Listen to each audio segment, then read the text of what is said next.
Hello, my name is Alex, and I am the host of How Bizarre Podcast, and this is episode 6 of the series. Hopefully you'll like it, and the show will make some traction in the time ahead.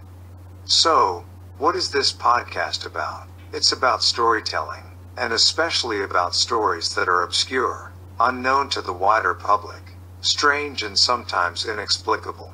Content that somehow never got the attention it deserved. Stories that are forgotten in the mists of time, regardless if they happened yesterday or some centuries ago. So if you are attracted to bizarre, shocking, or just plainly weird stuff, I think you'll find this podcast very informative and perhaps even entertaining. This podcast is for mature audiences, and listener discretion is advised. All that being said, now let us dive into episode 6 of How Bizarre Podcast. Imagine a duel between Stanislav Petrov and Wayne Rooney. Hold on. Who the hell is Stanislav Petrov? Wasn't he a CSKA Moscow player? Or did he defend for Spartak? He wish he was. He is neither a footballer nor a Soviet gymnast with 229 medals from various competitions hanging around his neck. Fortunately, he is not a politician, singer, or actor. He is not a known lawyer or an Orthodox saint. There is nothing in him that could be televised enough to dig it out of deep anonymity. He is only the man who saved the world. Nothing more, nothing less. The first reaction after hearing something like this would be completely natural, and would move towards imagining a Russian counterpart to the American or Hong Kong B-movie production where various characters save the world, fast, precise and strong, driven by the derivative of universal virtue and of its default belonging to the forces of good and of course, their muscles. But as it was mentioned, Stanislav is not an actor, even one of the bad ones. He was never even close to acting as a profession, although he existed in an environment where the way up depended on bad acting.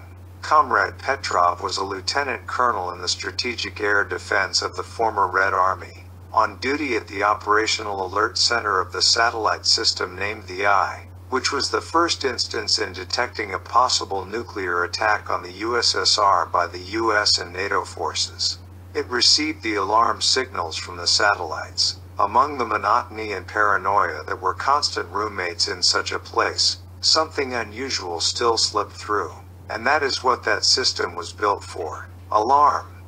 An intercontinental ballistic missile from the United States. Maybe it's a system error, but even before the thought reached irrational processing in the brains of those present, a second signal was received.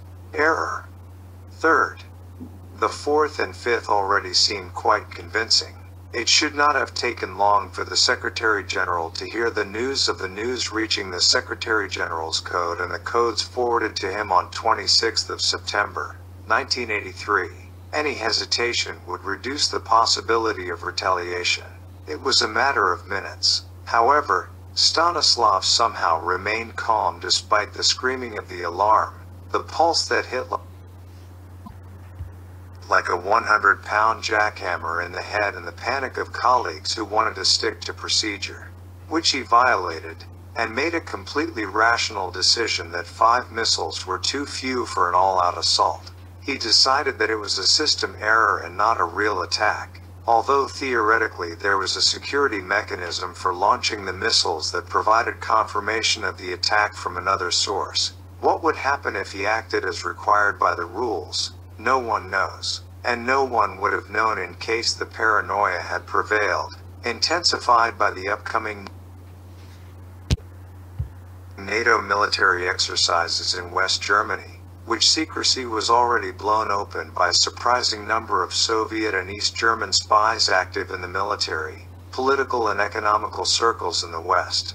Part of the exercise was simulated first strike of nuclear arms upon Warsaw Pact. All of that was well in the frame of Eastern strategic assumptions, that the attack would come under the guise of maneuvering.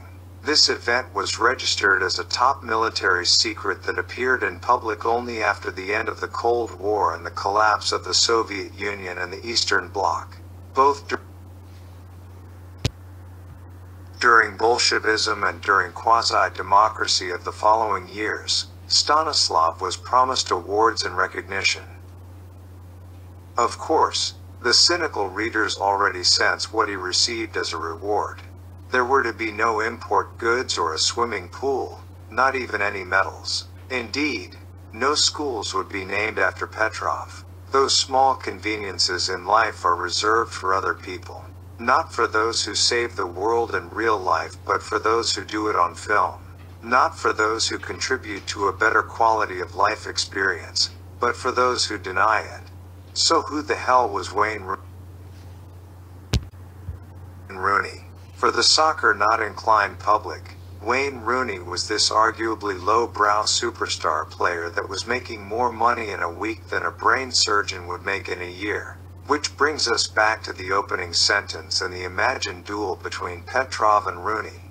One is the person whose actions contributed to saving all of human civilization. The other is a person whose entire existence was about kicking a leather ball into a net.